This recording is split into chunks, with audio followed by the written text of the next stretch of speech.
Yuna, Iya, Pak. kok on cam, on cam.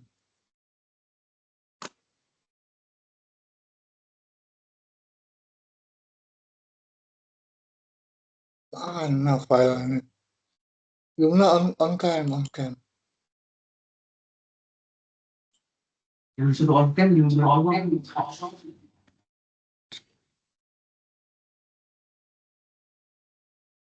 Kenapa?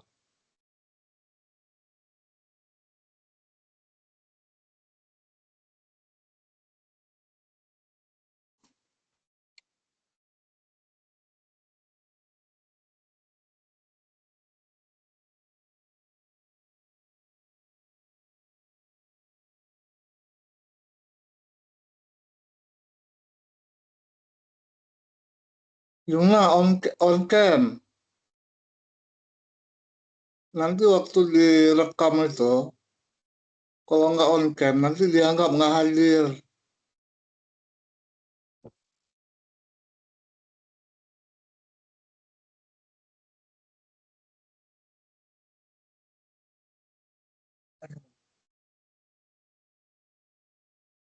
Ayo biar cepat lah.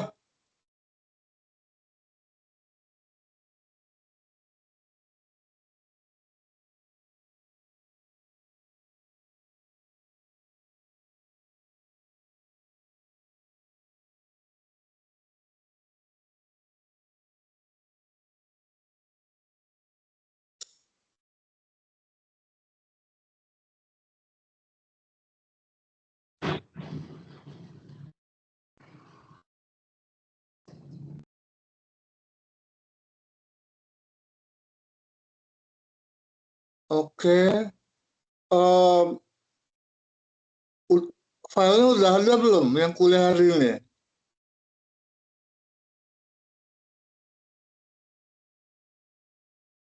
File untuk kuliah hari ini ada nggak?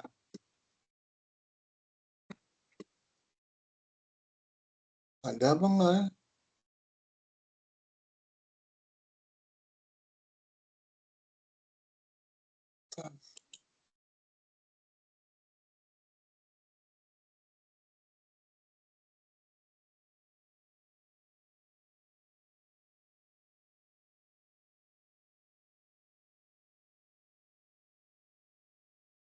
Mana sih Yuna yang hilang?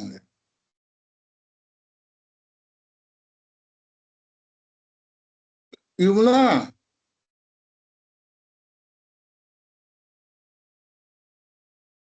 ini ketua ini siapa? Yumna kan?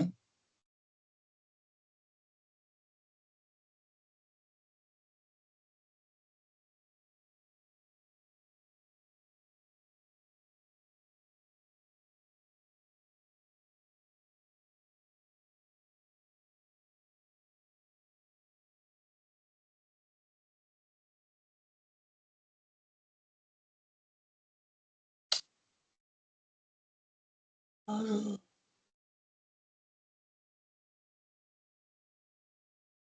Yumna.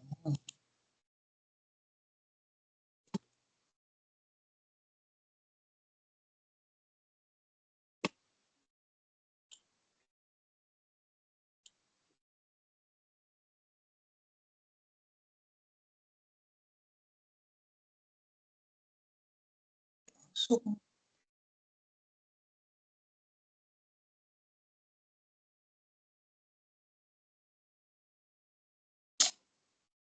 apa yang dikirim?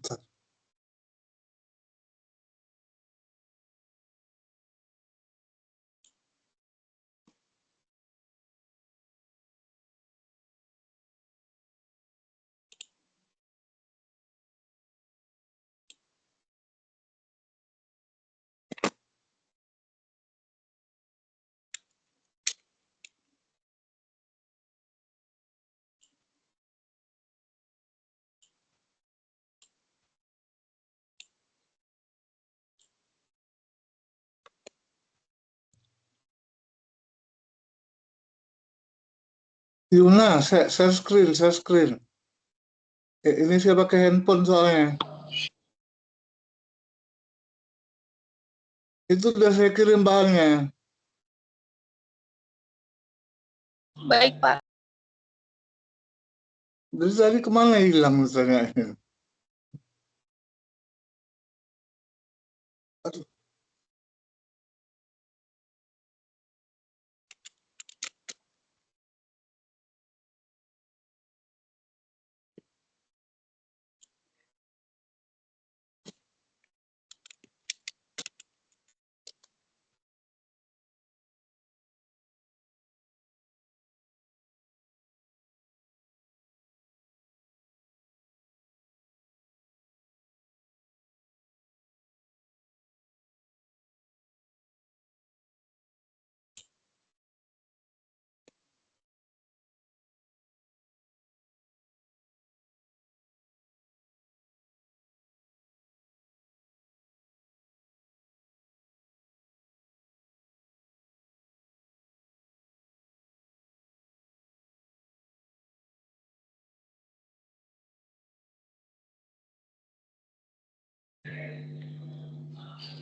Sebentar, Pak. Sinyal saya agak lama.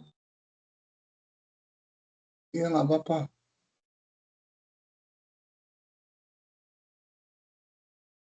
Saya masih belum bisa ke kampus soalnya. Kaki bengkak terus nih. Aduh.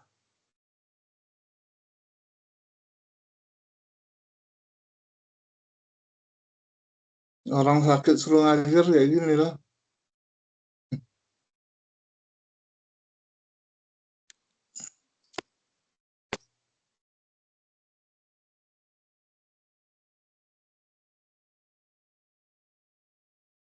Nanti direkam ya, Yuna? Baik, Ini Pak. udah, iya, udah otomatis direkam ya. Rekam nanti dikasih ke Pak Johan soalnya.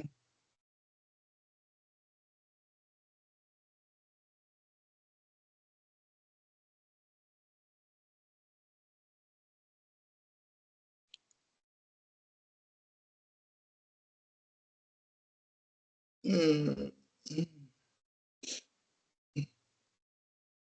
Model pemberdayaan. Ntar. Model pemberdayaan.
Ah, oke.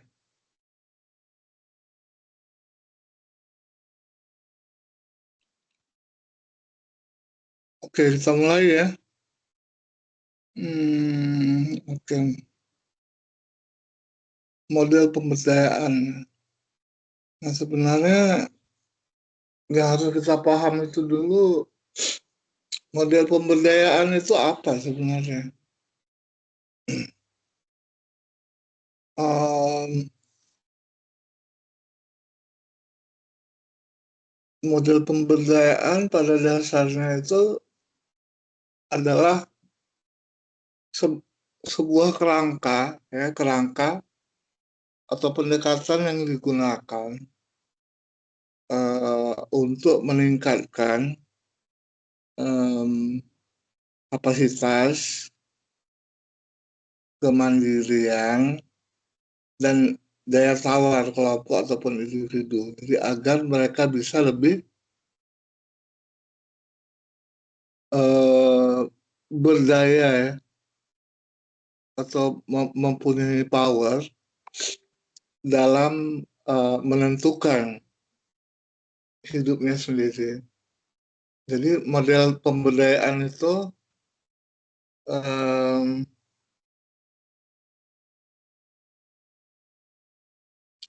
khususnya untuk satu, meningkatkan kapasitas individu ataupun kelompok, ya. Ini nggak ada di situ, ya, dicatat aja, ya. Jadi dengan memberikan pengetahuan, misalnya kan, keterampilan, akses, ya, akses ke sumber, ya, sumber daya misalnya ataupun apa, agar mereka bisa lebih mandiri, ya. Yang kedua itu memperkuat partisipasi sosial dan politik. Jadi membuka ruang agar masyarakat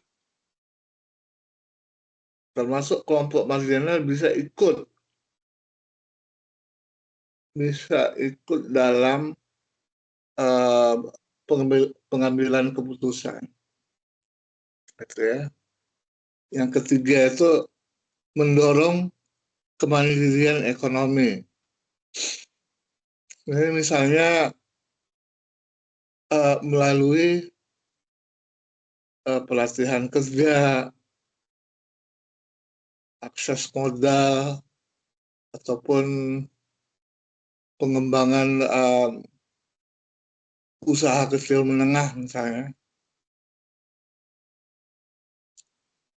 Yang keempat, mengurangi ketergantungan dan kerentanan, ya.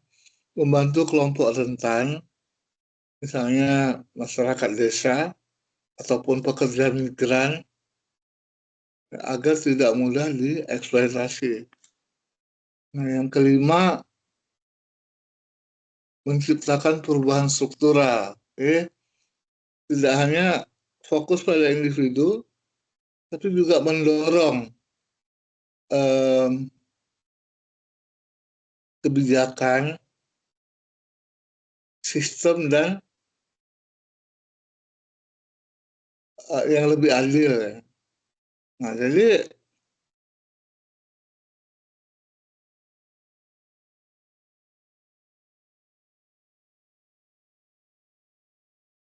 model pemberdayaan itu berfungsi, ya, sebagai alat operasional untuk memberi akses, ya, kepada masyarakat miskin misalnya, memfasilitasi komunitas agar punya suara dalam kebijakan, mengurangi hambatan struktural, ya.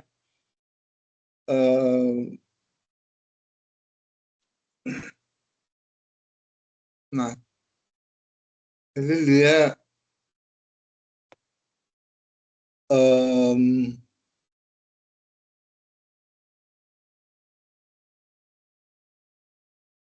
ada tiga, apa namanya, tiga basis model pemberdayaan, ya. Ada tiga basis. Satu berbasis individu, kemudian berbasis komunitas, ya, dan yang berbasis kebijakan. Contohnya misalnya yang berbasis individu itu adalah untuk meningkatkan kapasitas, keterampilan, dan kepercayaan diri individu. Berbasis komunitas, memperkuat solidaritas, ya, partisipasi, dan aksi kolektif.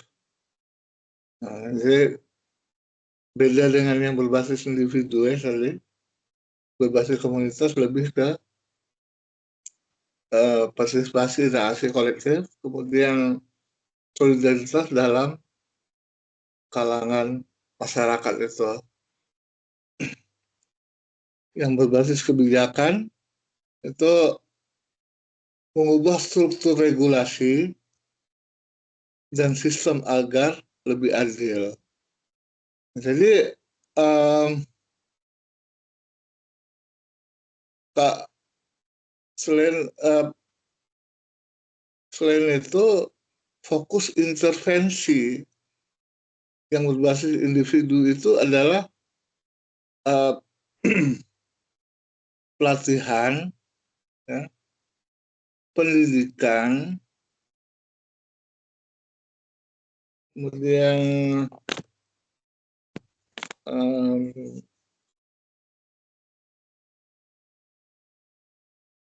monitoring, akses informasi. Nah, kalau yang berbasis masyarakat, organisasi masyarakat, kelompok kerja, dan forum warga. Nah, yang berbasis kebijakan, advokasi kebijakan, regulasi, program pemerintah. Jadi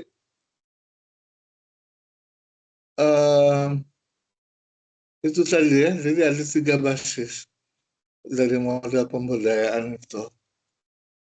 Nah, oke, sampai sini ada yang mau tanya?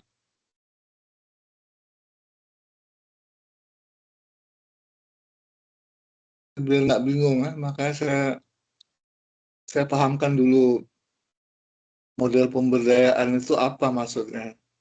Ya, jadi kemudian um, ada berapa basisnya? Basisnya ada 3 aja. Basis individu, basis komunitas, dan basis kebijakan. Nah, kalau kita lihat di slide,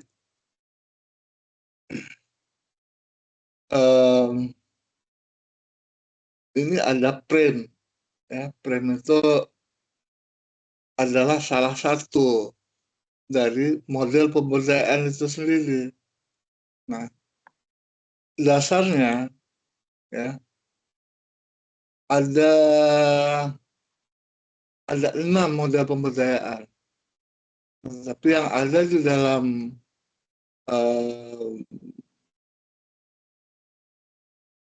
PPT ya, itu hanya ada 2 gitu kan.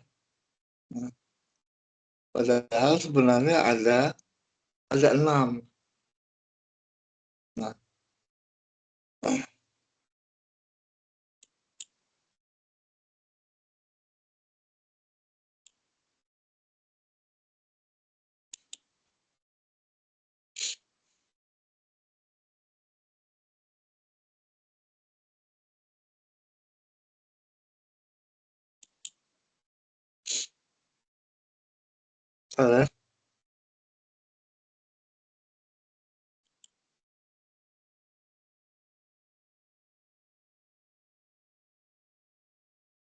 jadi frame itu adalah salah satu dari model pemberdayaan itu gitu. Daripada yang 6 tadi itu. Nah, kita bahas satu-satu.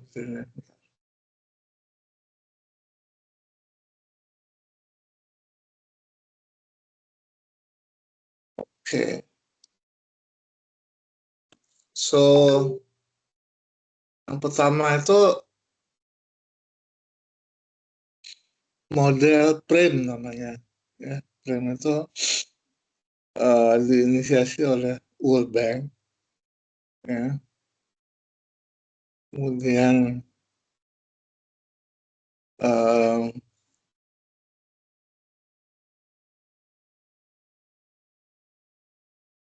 ada 4 pilar utamanya, gitu ya. Nah, seperti yang dilihat di situ di catatan itu di PPT. Satu, access to information. Yang kedua, inklusi.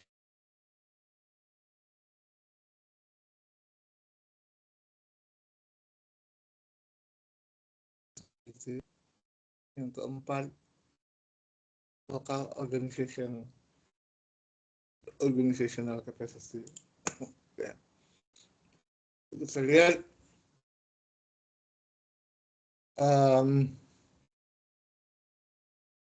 access to information. Aksesibilitas adalah informasi. Informasi ya.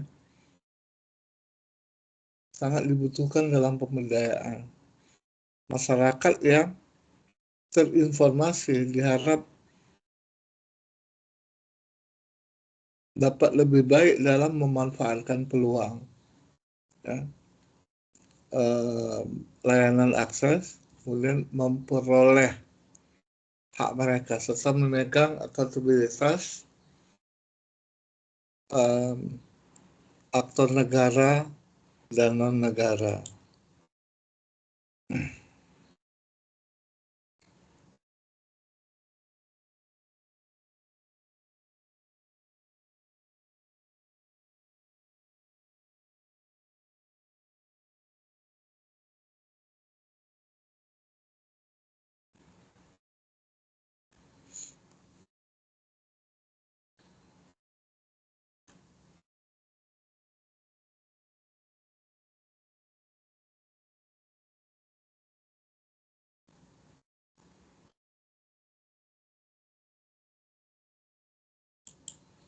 Nah, kemudian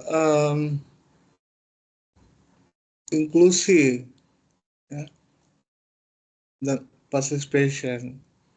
Inklusi ini artinya penglibatan,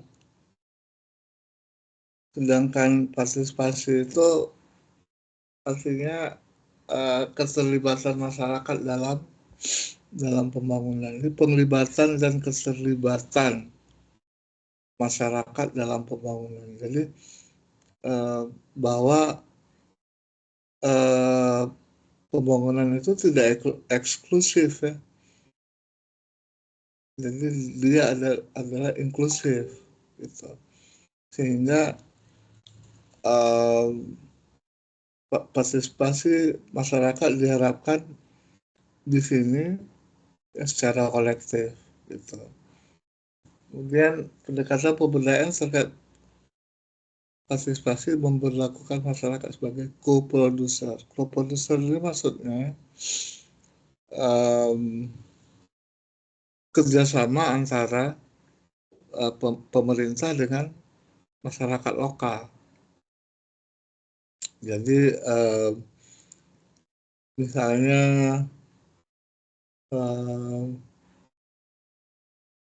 pengembangan desa wisata gitu. Nah, co-produksi antara pemerintah dengan masyarakat. Jadi antara masyarakat dan pemerintah dalam konteks ini bekerja sama untuk memajukan kawasan desa wisata itu. Gitu. Di masyarakat di situ sebagai co-producer dari pemerintah. Nah, jadi bukan semata-mata pemerintah yang bekerja di situ, tapi juga ada masyarakat yang juga akan bekerja sama dengan pemerintah gitu. Jadi artinya proses desentralisasi di sini dilakukan oleh pemerintah. Nah, tapi nanti ya melalui kebijakan-kebijakan dari pemerintah, sehingga konsep pembangunan yang ada di suatu tempat itu tidak top down gitu ya, tapi dia seimbang antara top down dan bottom up gitu. Jadi ada kerjasama antara pemerintah dan juga masyarakat lokal gitu ya. Oke, sampai sini ada yang mau nanya?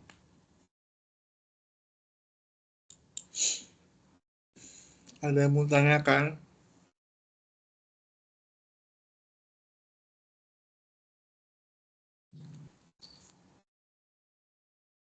Halo? Hah? Belum ada?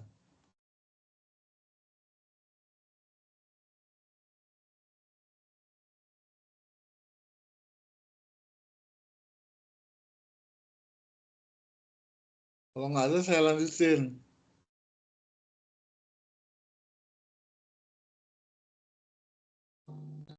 Nah, kemudian aduh, kenapa banyak nyamuk ya?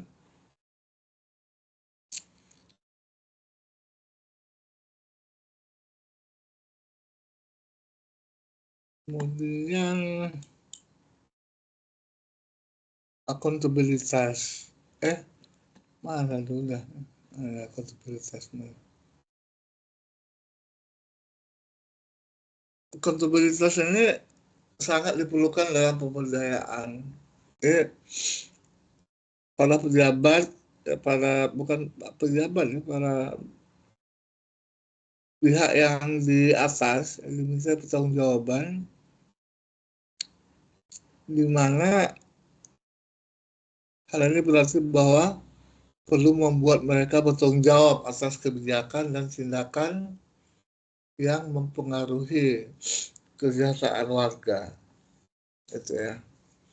Jadi apapun yang dilakukan oleh pihak di atas itu, mereka perlu bertanggung jawab atas tindakan yang nantinya akan berpengaruh pada warga desa misalnya. Gitu. Nah, kemudian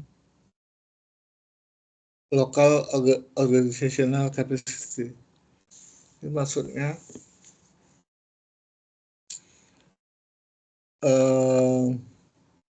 bahwa kapasitas organisasi lokal itu menentukan keberhasilan pemberdayaan. Suara kelompok dan masyarakat yang terorganisir akan lebih memungkinkan untuk didengar dan tuntutan mereka dipenuhi. Jadi di sini organisasi lokal ini dia berfungsi sebagai apa namanya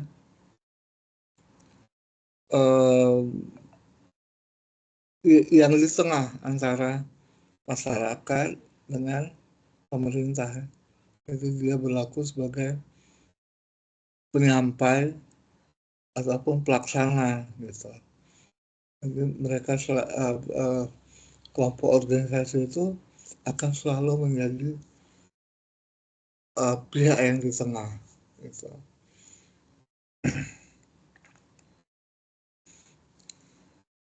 Kemudian ketika tergabung dalam keanggotaan kelompok, masyarakat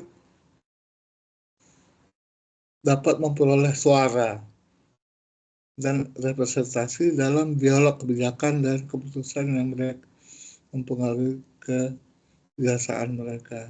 Nah, jadi kalau mereka ada di dalam organisasi itu, maka mereka bisa memberikan suara ataupun representasi dalam dialog, apapun dialog itu yang dilaksanakan di tempat itu. Gitu.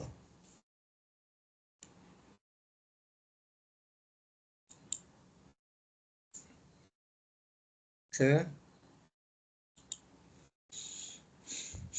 Jadi intinya bahwa brand ini fokus utamanya itu adalah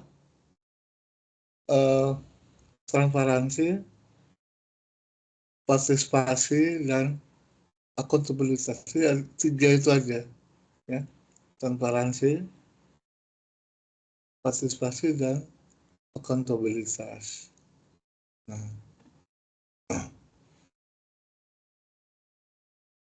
yang kedua itu adalah model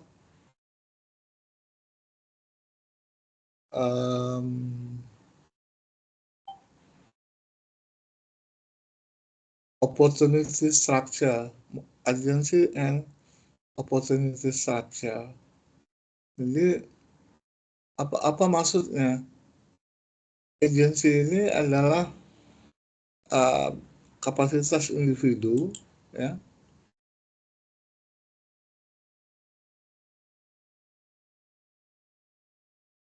kemampuan aktor, atau kemampuan individu ini dalam membuat pilihan, ya, di mana aktor tersebut memiliki kemampuan dalam memilih pilihan yang sesuai dengan tujuan yang mereka ingin capai.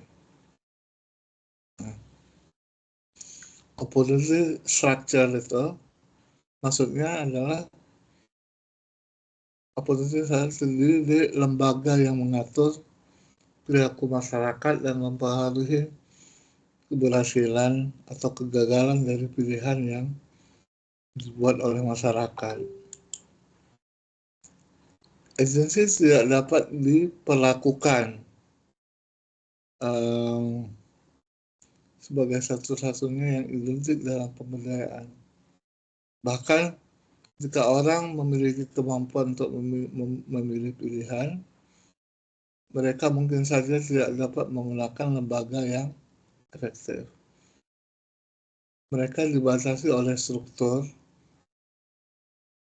kesempatan yang didefinisikan sebagai aspek konteks kelembagaan. Oke, ini saya jelasin lagi ya.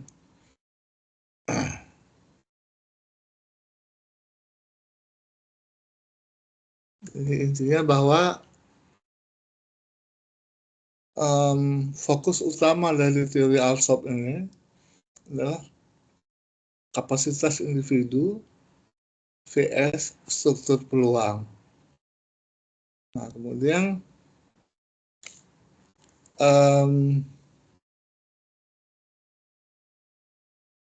kerangka agensi itu adalah kapasitas untuk bertindak. Ya, opportunity structure itu lingkungan yang memungkinkan, gitu ya. Jadi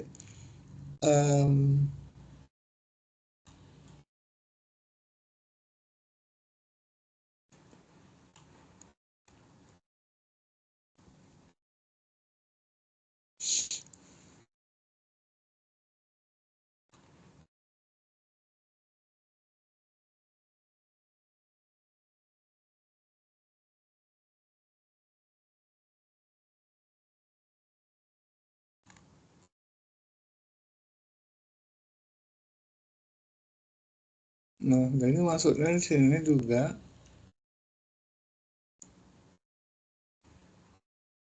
ntar saya ada bahan saya tulis kemarin dari bahan saya sendiri.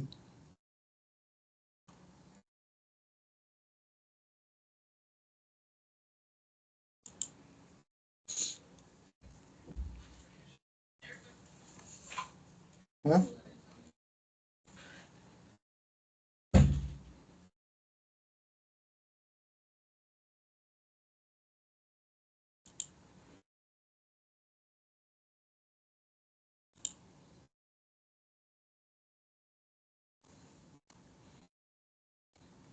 agensi dan struktur ntar saya tulis biar bisa lebih clear lagi deh.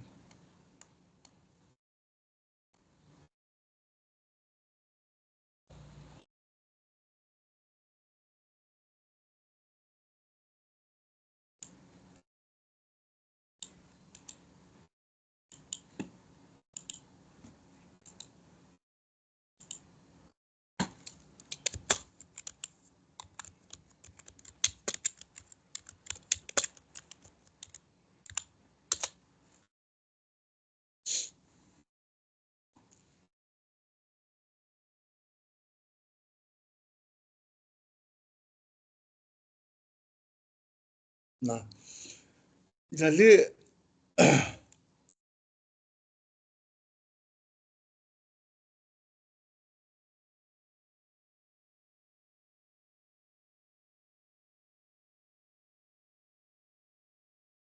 oke, agensi ini adalah sebuah kapasitas untuk bertindak. Ini kemampuan individu ataupun kelompok untuk membuat pilihan, ya, dan bertindak sesuai dengan tujuan. Jadi ada 3 dimensi utama di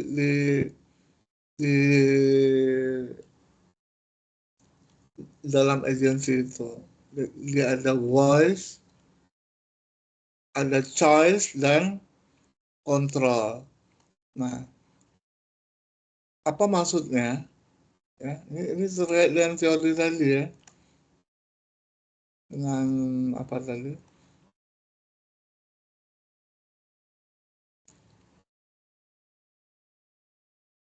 Voice, choice, dan control, ya.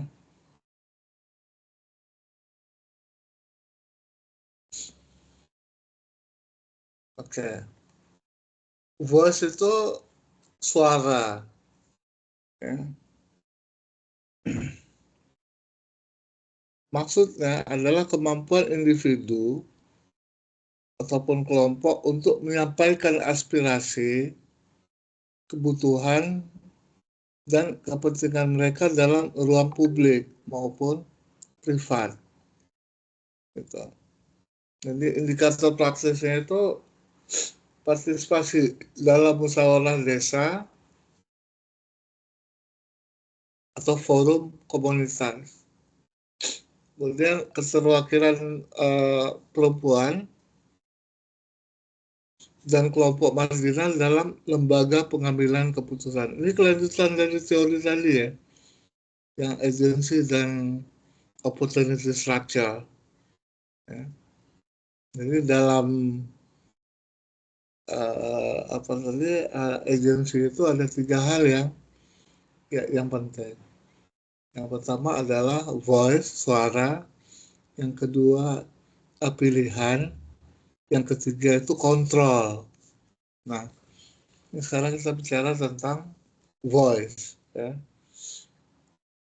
Nah, kemudian indikator praktisnya itu mekanisme pengaduan warga yang efektif. Tujuannya adalah memastikan suara masyarakat miskin didengar dan dipertimbangkan. Nah, yang kedua, pilihan. Maksudnya adalah kemampuan untuk memilih di antara berbagai alternatif yang tersedia, baik dalam aspek ekonomi, sosial maupun politik. Jadi indikator praktisnya itu adalah akses terhadap berbagai layanan publik, termasuk pendidikan, kesehatan, dan kredit ya.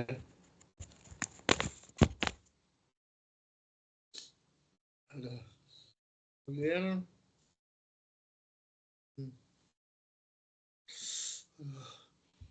tujuannya adalah memperluas opsi hidup sehingga masyarakat tidak terjebak dalam satu jalur yang membatasi. Kemudian kontrol yang ketiga. Ini basisnya individu ya. Kemampuan untuk mempengaruhi hasil dari keputusan yang diambil, bukan sekedar memilih.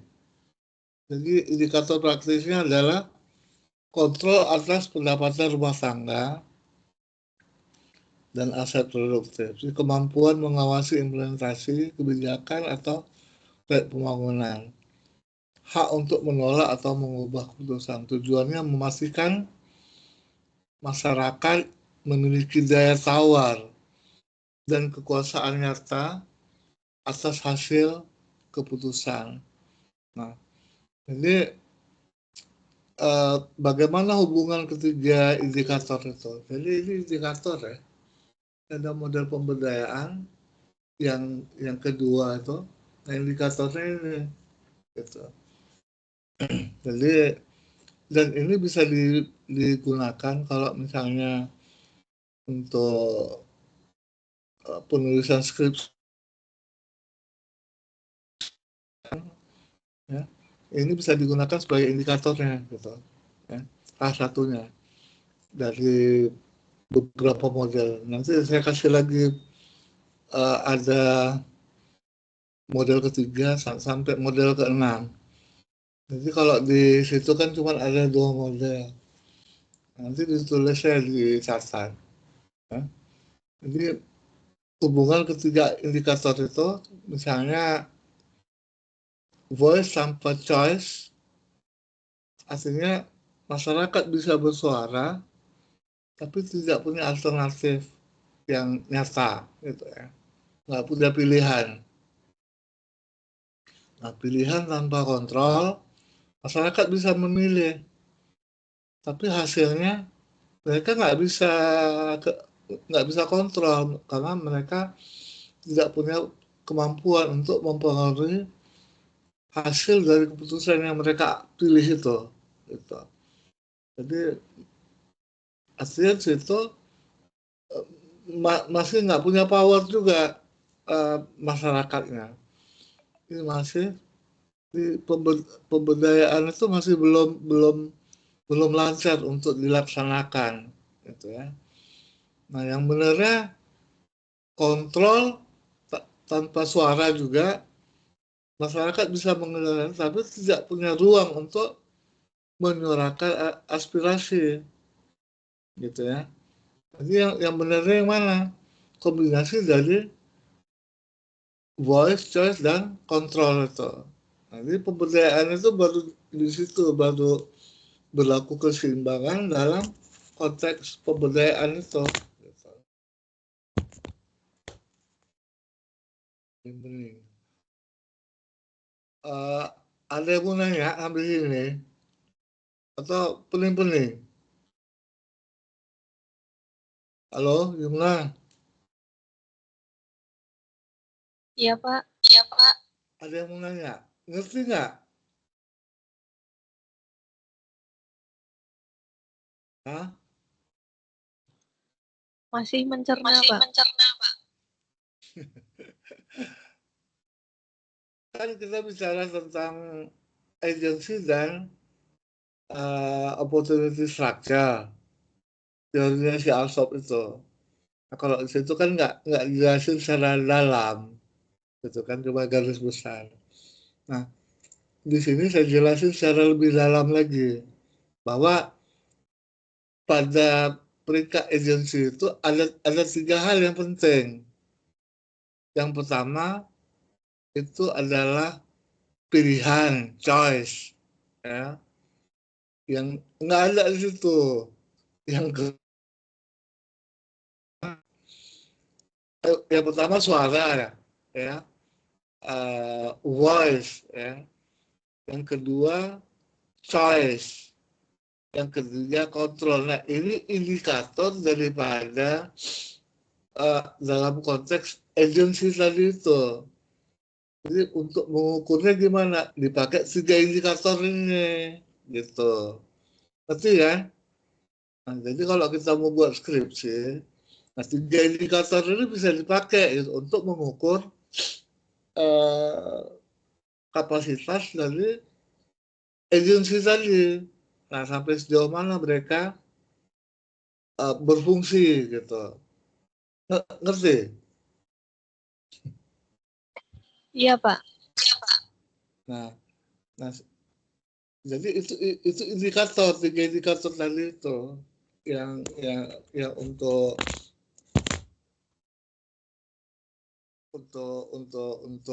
apa, untuk agensi. Nah, 3 indikator itu yang tadi saya bilang. Jadi contohnya misalnya di voice, suara ya. Voice itu kemampuan dari masyarakat, dari individu ataupun kelompok untuk menyampaikan aspirasi, kebutuhan dan kepentingan mereka dalam ruang publik. Jadi ukurannya apa? Gitu kan? Satu, partisipasi dalam musyawarah desa, gitu kan? Ataupun forum komunitas. Yang kedua, keterwakilan perempuan ataupun kelompok marginal dalam lembaga pengambilan keputusan. Nah, itu tujuannya untuk apa? Memastikan suara masyarakat itu didengar dan dipertimbangkan dalam kebijakan. Nah, itu dia gitu. Yang kedua, pilihan.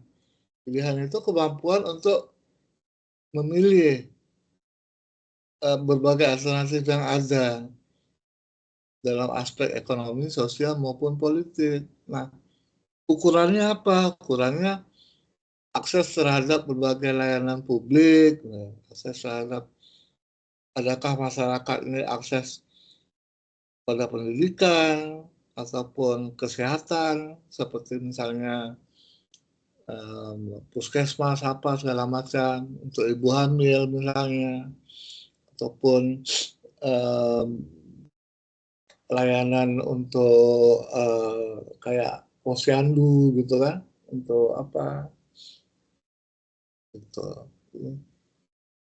Kemudian indikator lain apa? Kebebasan mereka untuk memilih pekerjaan ataupun usaha. Nah, mereka punya kebebasan enggak untuk itu. Yang ketiga, kesempatan memilih wakil politik ataupun pemimpin komunitas. Jadi choice ini tujuannya apa? Memperluas opsi hidup dan pilihan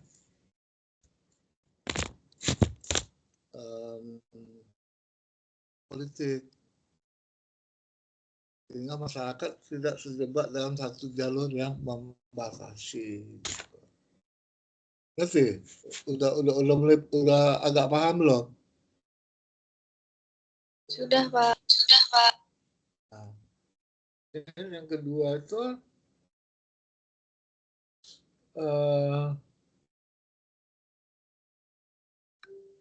opportunity structure, ya.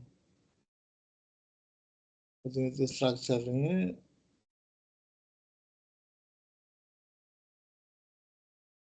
yang paling gampang dipahami itu, opportunity structure itu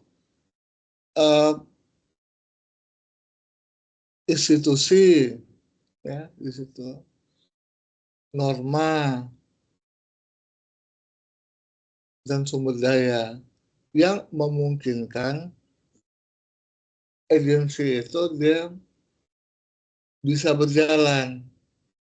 Jadi interaksi antara yang satu ini kapasitas internal, ya, agensi itu.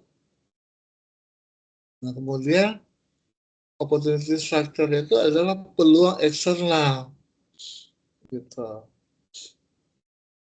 Jadi keduanya saling terkait nih dalam model ASOP itu. Itu model yang kedua. Kalau kita pergi ke model yang ketiga, ya, model yang ketiga itu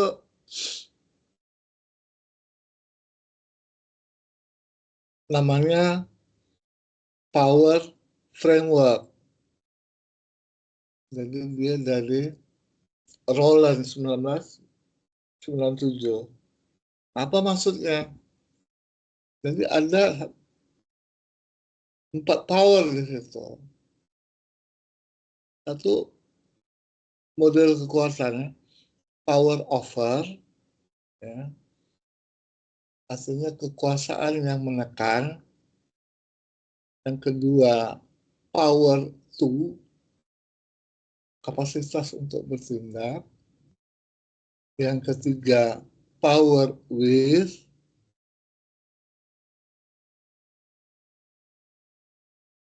kekuatan kolektif melalui solidaritas.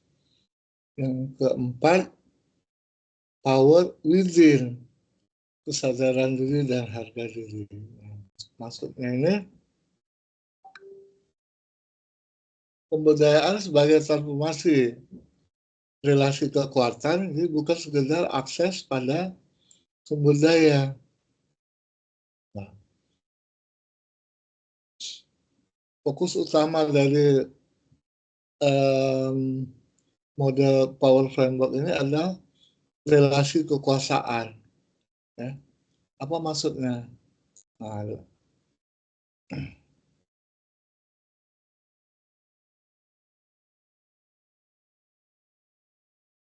oke. Yang pertama itu power over. Power over ini maksudnya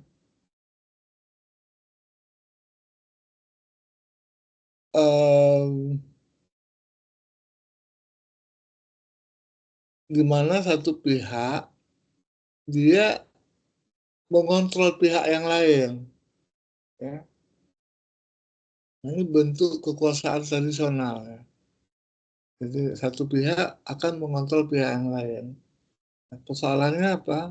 Ini menimbulkan hierarki yang dari atas ke bawah. Ya. Kemudian menimbulkan ketidakadilan dan sering terjadi penindasan ataupun eksploitasi. Nah, contohnya apa? Pemerintah lokal yang tidak transparan dalam penggunaan dana desa misalnya. Jadi pemberdayaan itu dibuat untuk mengurangi dominasi yang seperti ini gitu. Artinya dengan menciptakan mekanisme akuntabilitas dan transparansi. Nah, sehingga power over tadi bisa dikurangkan. Nah, sehingga pemberdayaan itu bisa dilakukan gitu. Kalau nggak bisa dilakukan pemberdayaan. Nah, contohnya misalnya ada kemarin di skripsi siapa ya? Itu berlaku di Jawa Barat, gitu kan? Bahwa dia menggunakan model pemberdayaan apa gitu, yang UNDP punya. Nah, ini bicara tentang stunting. Bagaimana proses stunting itu di tahap pelaksanaan, di tahap awal itu perencanaan. Jadi masyarakat itu tidak diundang dalam meeting gitu. Jadi yang diundang itu hanya RW aja, gitu kan. Dan jadi suara masyarakat otomatis nggak bisa masuk lah, gitu. Karena ketika masyarakat berbicara kepada pihak RT juga ataupun RW itu tidak secara formal, nah, sehingga suara masyarakat itu nggak aspirasi masyarakat itu nggak jalan situ. Nah, itu contohnya itu. Ya di sini pemberdayaan yang dibuat itu harus menekan ini power over ini. Power over itu harus dikurangkan ataupun dihilangkan. Nah, begitu. Sehingga bentuk-bentuk kekuasaan yang seperti ini itu ya bisa muncul secara lebih seimbang. Nah, kemudian yang kedua itu power to, ya.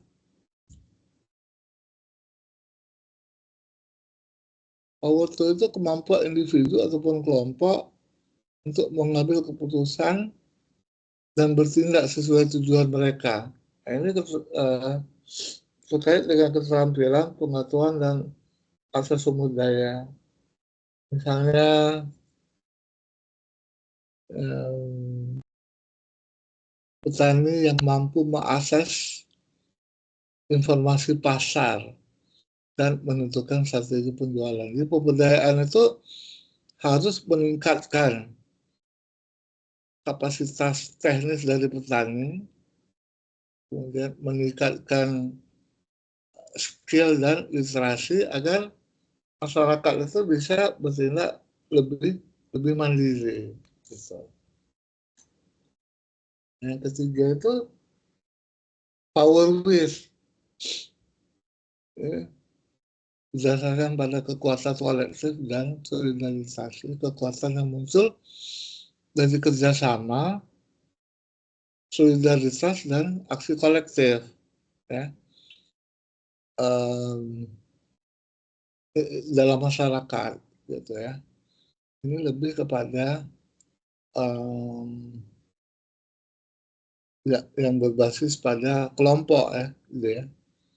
Tapi kan basis pemberdayaan itu ada 3, ya.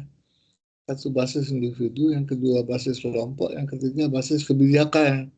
Nah, ini power ini lebih kepada hal yang berbasis kelompok, bukan basis individu. Ya. Nah, kemudian contohnya misalnya gerakan perjuangan desa yang memperjuangkan akses layanan kesehatan. Jadi pemberdayaan harus mendorong pembentukan organisasi lokal. Nah, ini seperti yang ada pada teori yang pertama yang Prim tadi itu, ya. Kemudian koperasi dan forum warga. Yang keempat itu power within, kesadaran diri dan harga diri. Kekuatan internal berupa rasa percaya diri, kesadaran hak, dan penghargaan terhadap diri sendiri. Jadi ini pemberdayaan yang dengan model ini ya, individu, pemberdayaan individu. Gitu. So, contohnya misalnya perempuan yang menyadari haknya untuk berpartisipasi dalam musyawarah desa. Nah, jadi kalau kita lihat keempat tadi itu apa? Ya, power over harus dikurangi. Power to itu harus diperkuat. Power with harus dibangun melalui solidaritas. Power within harus ditumbuhkan melalui kesadaran kritis.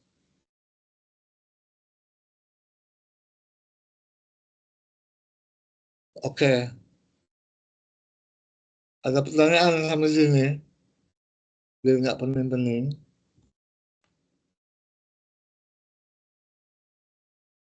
Ada yang mau nanya? Pak, saya izin bertanya. Oke. Untuk menumbuhkan power within itu sebagai fasilitator bagaimana ya, Pak? Power with. Ya, yang mana? Power within. Oh, yang paling terakhir. Power within sebagai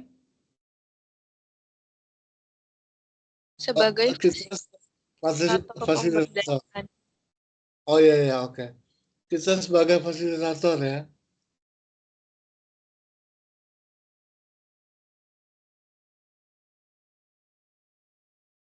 Nah ini kan dia memang agak ini ya, lebih kepada penguatan ini individu gitu kan. Nah, berarti kita sendiri yang harus punya knowledge untuk itu. Jadi karena model pemberdayaan itu kita memberi pelatihan kepada mereka, kasih pelatihan dan literasi, ya, kasih kesadaran, memberi pelatihan-pelatihan untuk meningkatkan kepercayaan diri mereka gitu, ya kan. Kemudian membuat misalnya kayak proses refleksi diri gitu. Nah, jadi di sini memang peran dari pembina itu ataupun yang memberi pelatihan itu sangat dominan gitu. Nah, karena ini kaitannya ke persoalan psikologi gitu kan, persoalan yang misalnya masyarakat ini nggak punya rasa percaya diri bahwa mereka mampu. Nah itu yang harus dibangkitkan rasa percaya diri itu. Nah sehingga mereka punya semangat untuk membangun itu gitu, membangun rasa percaya diri itu gitu. Nah, maksudnya ke situ. Jadi kemampuan kita itu yang yang menjadi penentu di situ gitu. Makanya untuk memberi pelatihan-pelatihan itu kita juga harus fokus gitu. Nah, hari ini pelatihannya tentang apa misalnya. Nah, kita fokus. Jadi pelatihannya ke situ gitu, kasih kayak simulasi begitu. Nah, sehingga mereka terbangun rasa percaya dirinya. Gitu. Saya kira gitu, bisa dimengerti apa enggak?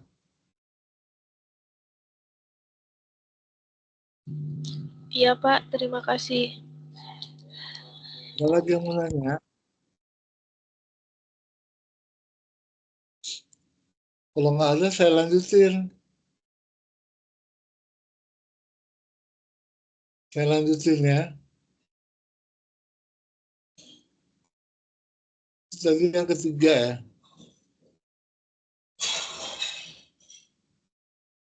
Nah, jadi yang ketiga tadi itu bicara tentang relasi kekuasaan. Yang keempat, model transformasi. Ya. Pedagogi of the oppressed. Ini di sini ada beberapa hal yang perlu. Ya. Jadi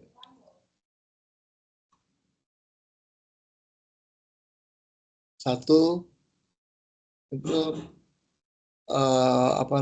di model ini menekankan pemberdayaan bukan sekedar akses ekonomi atau politik, melainkan proses pendidikan kritis yang membebaskan. Ada tiga konsep utama di sini dalam pemberdayaan ini, kerangka pemberdayaan transformasional. Ya. Bukunya itu Pedagogy of the Oppressed tahun 1970. So yang pertama dialog kritis, yang kedua conscientization, yang ketiga fokus pendidikan politik dan sosial. Nah, jadi ini inti daripada pendekatan ini. Maksudnya apa? Dialog kritis itu proses percakapan dua arah antara masyarakat miskin dan fasilitator. Gitu. Jadi sini fasilitator yang punya peran ya sini. Bagaimana misalnya diskusi-diskusi itu dilaksanakan antara fasilitator dan masyarakat miskin. Jadi bukan sekedar penyuluhan satu arah, tapi penyuluhan yang berbasis kepada dialog begitu.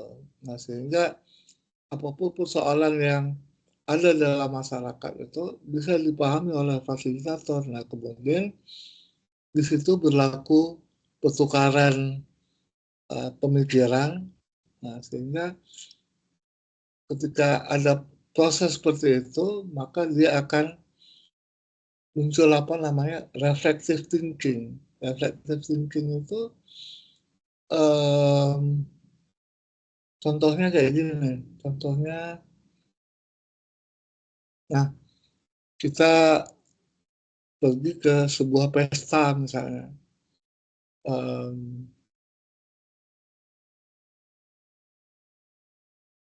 Pesta ulang tahun lah contohnya kan. Nah kemudian ada bubur di situ. Nah, bubur itu kita makan lah buburnya, enak banget rasanya. Ternyata bubur itu dibuat dari ulat apa gitu, ya kan? Nah, kita nanya kok enak banget buburnya, dibuat dari apa? Tapi kita tepung apa, entah apa gitu kan? Nah, ternyata dibuat dari ulat apa gitu. Nah, begitu dia bilang ulat itu, kan rasanya memuntah, gitu kan? Karena kita nggak biasa dengan makanan seperti itu. Nah, tapi karena rasanya tuh enak banget, maka kita mikir, gitu kan? Nah, mungkin dalam berpikir itulah makanya muncul tadi itu reflective thinking itu. Jadi dari situ kita mulai berpikir ini. Nah, sehingga pada akhirnya kita bisa menerima itu, begitu. Ataupun kita tidak bisa menerima itu karena ada hal tertentu. Nah, ini dialog itu penting kan untuk itu. Seperti kita lihat kaca, cermin. Begitu. Efek cermin namanya. Sehingga ada hal yang berubah dari hasil dialog itu. Gitu. Nah, jadi tujuan dialog kritis ini untuk apa? Membantu masyarakat. Misalnya mereka untuk menyadari apa yang terjadi di sini. Gitu. Jadi kalau ada penindasan, nah mereka tahu. Gitu. Oh mereka lagi ditindas berarti sekarang. Paling enggak meningkatkan kesadaran masyarakat situ. So artinya sini bahwa kita akan menghargai pengalaman hidup masyarakat sebagai sumber knowledge, gitu ya. Kemudian menggunakan bahasa yang mudah dipahami. Jadi jargon-jargon ekonomi itu bahasa-bahasa ilmiah itu dibuang. Kita pakai bahasa biasa gitu. Kemudian menumbuhkan kesadaran bahwa masalah pribadi sering bersifat struktural. Nah, jadi diskusi itu penting. Nah, gitu. Kemudian kesadaran kritis, ya, conscientization. Jadi proses refleksi mendalam yang membuat masyarakat memahami hubungan antara pengalaman sehari-hari dengan struktur sosial, politik, ekonomi yang menindas. Mendorong masyarakat untuk tidak hanya menerima keadaan, tetapi mengorganisasikan diri untuk perubahan. Nah, tahapannya apa? Ada 3 kesadaran. Ya. 1 kesadaran medis, ya. Yang kedua kesadaran naif, yang ketiga kesadaran kritis. Nah, apa kesadaran medis? Kesadaran medis melihat masalah sebagai takdir. Udah memang begitu, terus mau diapain? Ya udah pasrah aja. Nah, gitu kan. Nah, yang kedua kesadaran naif, menyalahkan individu ataupun pihak tertentu. Jadi itu kan salahnya si Anu, makanya jadi begitu. Nah, begitu. Yang ketiga kesadaran kritis. Nah, ini yang penting, memahami akar struktural dan mencari solusi yang kolektif. Gitu. Contohnya misalnya apa? Perempuan desa yang pada awalnya menerima diskriminasi gender sebagai kodrat, akhirnya kan perempuan. Terus mau diapain? Memang udah begitu. Gitu. Biar aja laki-laki yang begini. Di perempuan kita udah duduk aja, pasrah aja. Nah, padahal bahwa diskriminasi gender itu kan konstruksi sosial, ya, social construction. Social construction itu social reality, ya. Bahwa gender itu dibangun oleh ini dia sebagai konstruksi sosial yang bukan sebagai takdir gitu. Jadi kalau dia sebagai konstruksi sosial, maka dia sebagai sesuatu yang bisa diubah melalui aksi kolektif. Nah, kalau mau lebih jelas tentang konstruksi sosial ini mungkin bisa baca buku Social Construction of Reality, ya, Peter Berger. Coba nanti kalau apa cari Peter Berger, Social Construction of Reality, dibaca pelan-pelan apa maksudnya supaya lebih paham ya, bahwa ada hal-hal yang itu merupakan konstruksi sosial dan ada memang udah hal itu adalah takdir gitu. Jadi kalau agama nggak bisa dibilang konstruksi sosial. Nah, kayak gitu. Nah, yang ketiga itu dalam teori ini adalah pendidikan politik dan sosial. Ya. Maknanya pemberdayaan dipandang sebagai proses pendidikan yang membentuk warga kritis dan aktif secara politis. Tujuannya membangun masyarakat yang mampu menuntut hak berpartisipasi dalam pengambilan keputusan dan mengubah struktur ketidakadilan. Jadi karakteristiknya itu pendidikan berbasis pengalaman, yang kedua menghubungkan isu lokal dengan konteks nasional dan global. Nah, ini terkait dengan SDG, ya. Misalnya SDG 1, SDG 2, 3, 4, 5 gitu. Kemudian menghasilkan aksi kolektif, bukan hanya kesadaran individu.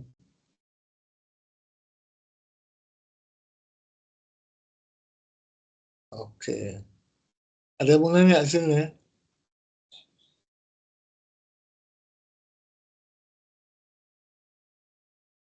Ada yang mau bertanya?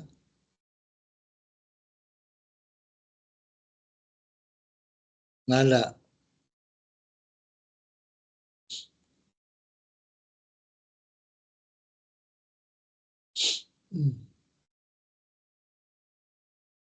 Nah, tadi ke berapa ya?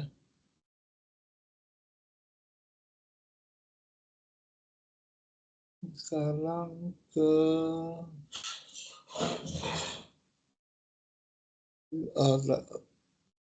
fokus sekarang ke 5 ya. Ke-5.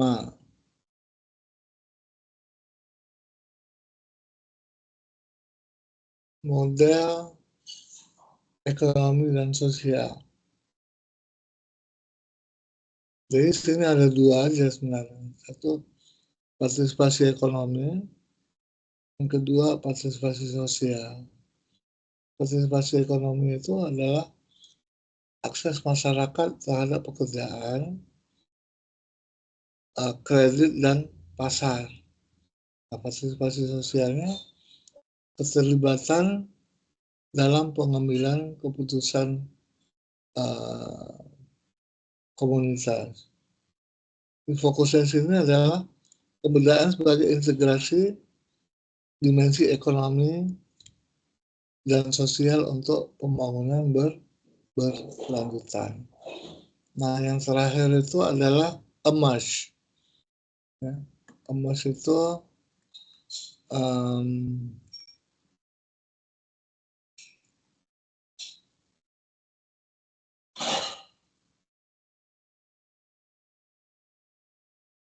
itu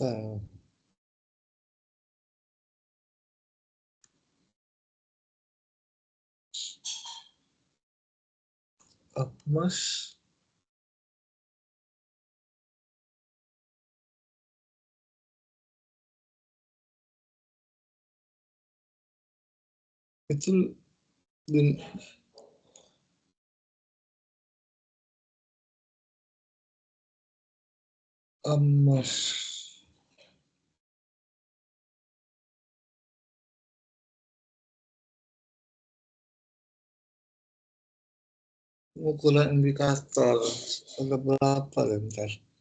Emerge itu dimensi sumber daya, agensi, dan pencapaian. Jadi indikatornya itu partisipasi politik, kontrol ekonomi, kebebasan mobilitas, dan akses ke layanan. Ini fokusnya itu menyediakan kerangka konseptual untuk mengukur pemberdayaan secara kuantitatif.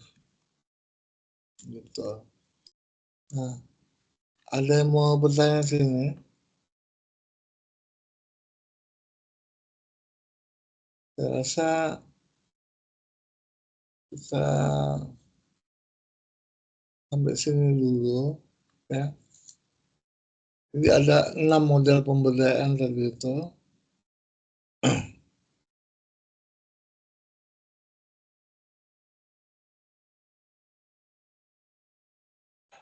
Nah, kemudian nanti dicari aja 6 model ini supaya bisa lebih dipahami lebih mendalam. Gitu. Jumlah, saya rasa sampai sini dulu ya Jumlah. Kuliahnya. Ya Pak, silakan. Jadi saya tutup dulu ya. Agak capek juga.